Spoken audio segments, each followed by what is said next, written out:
Walas.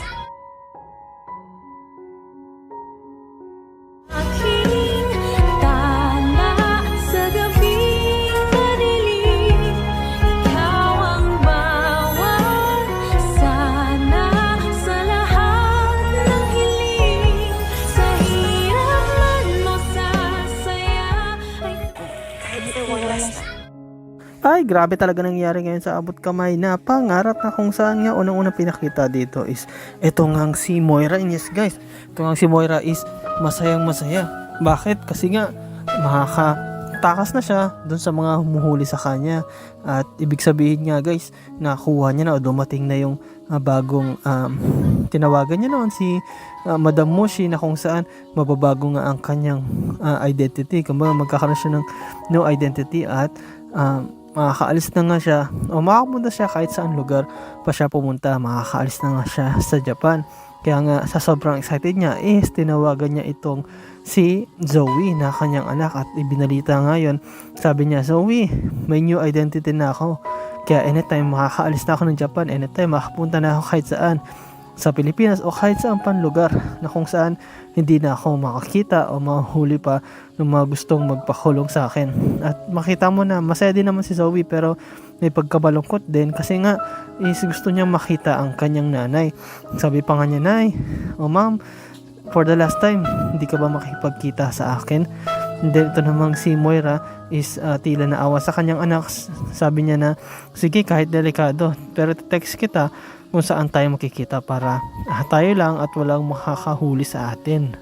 And yes guys, yun nga yung gustong mangyari ng mag-ina, no? Lalo na itong si Moira, talagang lumalabas pa rin yung pagkananay niya. Actually gusto nga niya talagang isama na palabas ng Japan o kahit saan pa itong anak niyang si Zoe para magtago sila at hindi na sila mahuli pa ng mga tanyag. Kasi once na mahuli itong si Moira, siguradong sa kulungan talagang bagsak nito. At pag nangyari yun, madadamay din tong si Zoe. Kaya nga gusto niya nang isama ito para nga maging masaya sila kahit dalawa na lang sila. Pero yun nga guys, mahirap yun. Sabi ni Zoe na baka mas mahuli pa tayo. Kaya sana magkaroon na tayo ng chance na magkita.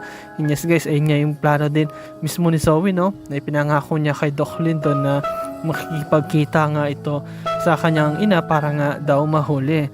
Sabi nga yun mismo ni Zoe na wag na lang sabihin kasi si Doc Lyndon gusto niya sabihin to kay Robert o dito nga kila Annalyn, pero sinabi mismo ni Zoe na wag na kasi pag madami siguradong mahalata tayo at baka makatakas pa itong si Moira. Kaya mas maganda isikreto mo na lang at dalawa na lang tayo. Yes guys, ayun yung proposal ni Zoe, pero itong proposal niya is mukhang hindi totoo.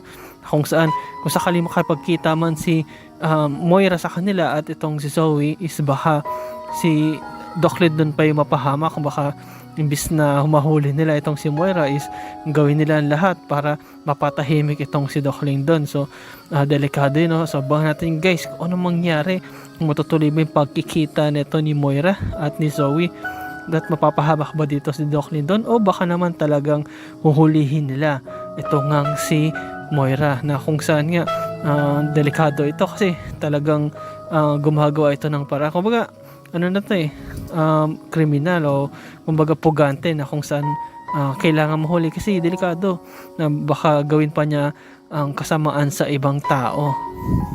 Actually marami nang gustong makahuli dito kay Moira, no?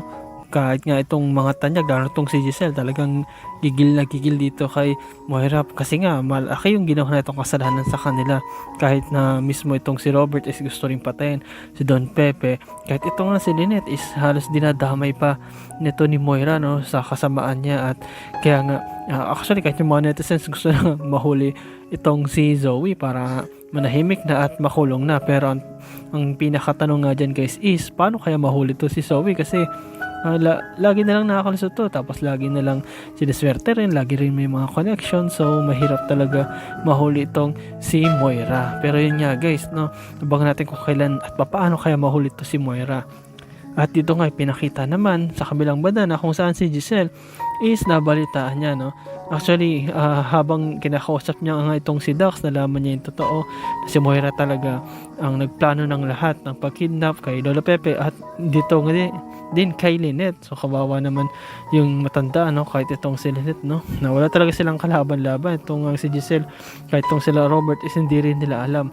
Kahit itong si Carlos, no, hindi niya alam na si Moira lang pala yung may kagagawan ng lahat ng kamalasan at lahat ng mga mahirap na pangyari sa buhay nila. Kawawa nga din actually si Don Pepe kasi hanggang ngayon nasa state of coma pa, na hindi pa rin nakagigising at hindi nakapagsalita. At dito nga, no, kinausap nga ni Giselle itong si Doc Carlos at sinabi niya, Doc Carlos, bakit mo kinausap ang kliyente namin, o ito nga si Dax? At sinabi naman ni Carlos na bakit hindi ba pwede ko siyang makausap? Kung maalala mo, si Dax yung pumunta doon at nangahas na pumasok at patahin din, no, at kidnapin niya itong si Lynette. So hindi ba ako pwede? At nung narinig nga ni Giselle, hinayaan niya na lang magsalita itong si Carlos kasi nga naintindihan niya rin na may point nga ito. At sinabi nga ni Carlos na wala naman akong ginawa, pero gusto ko lang naman makita yung taong may kagagawa ng lahat. Although alam ko si Moira yun, pero hindi naman si Moira yung pumasok, kundi ito nga si Dax. At nagsalita din si Giselle na oo nga pala, naalala ko na ito nga palang si Dax is nakakuha siya ng bigating lawyer, at kung mangyari yun, we will lose him. O sa madaling salita is pwedeng makalaya pa itong si Dax. At natatakot nga dun mismo si Giselle, no, kasi nga baka balikan sila, which is tama naman, no, delikado yung pag bumalik mamaya ito naman si Giselle yung kidnapin, ano. Pero yun nga, nagtataka din si Giselle na kung papaano nakakuha ng bigating attorney tong si Dax. Ngayon wala naman tong pera. At si Moira naman din is kasalukuyan nagtatago. Iniisip niya na maaring may kasabot pa ito na mapera. Pero kung isipin niya mabuti, no, si Carlos pala ang nagbigay doon ng bigating attorney, kasi nga kinausap to ni Dax at sinabi ni Dax na kapag ginawang pakulong ako, isigurado idadamay kita. Sasabihin ko na ikaw isa sa kasama sa mga kasabwat. At kaya nga natakot din tong si Carlos, kaya nga ang ginawa ni Carlos is ibinigay yung gusto niya, which is bigyan siya ng attorney para makalabas ito ngang si Dax. At sinunod nga ni Carlos yung kagustuhan ni Dax, kasi nga kung hindi is talagang madadama siya at kung mangyari yun, talagang gagalit sa kanya mga tanyag kahit itong si Lynette, dahil may kailangan pala ito pero hindi nagsasalita. At dito nga guys, ipinakita din na ito nga si Annalyn, na pagbalik niya sa hotel is merong isang babaeng nagtatrabaho doon sa hotel na isang Japanese, at sinabi sa kanya, "Are you Zoe Tanyag?" Ngunit sinabi ni Annalyn, No, I'm not Zoe. My name is Dr. Annalyn Santos." And sinabi nga mismo nung receptionist, no, na I'm sorry, I thought you are Zoe Tanyag because there was a call and there was a lady and I thought it was your mom. And then sabi ni Annalyn mismo na I think that's not my mom, but can you give me the number?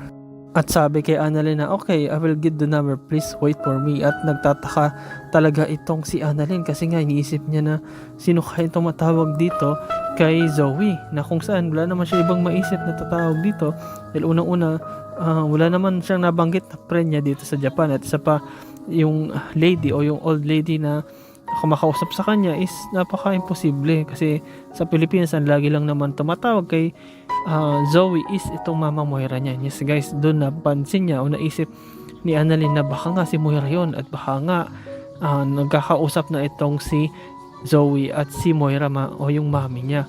At kaya nga hiningi niya yung number, at nang binigay sa kanya yung number, sabi ni Annalyn na thank you, at nagpasalamat din yung receptionist at umalis na nga ito.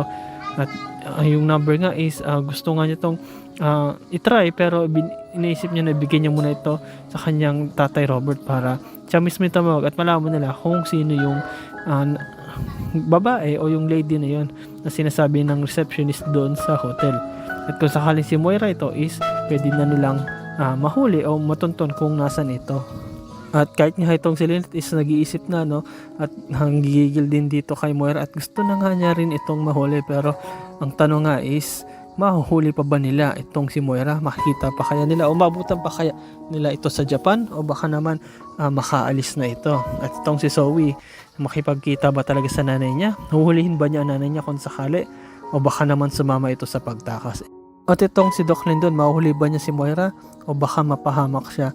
At ito namang si Giselle, ano kayong gagawin nila para hindi makawala itong si Dax? And yes guys, salamat sa panonood nyo sa aking channel, sa inyo pag-like, pag-comment at pag-share. At yun lang guys, ingat kayo palagi. Good night. Bye-bye.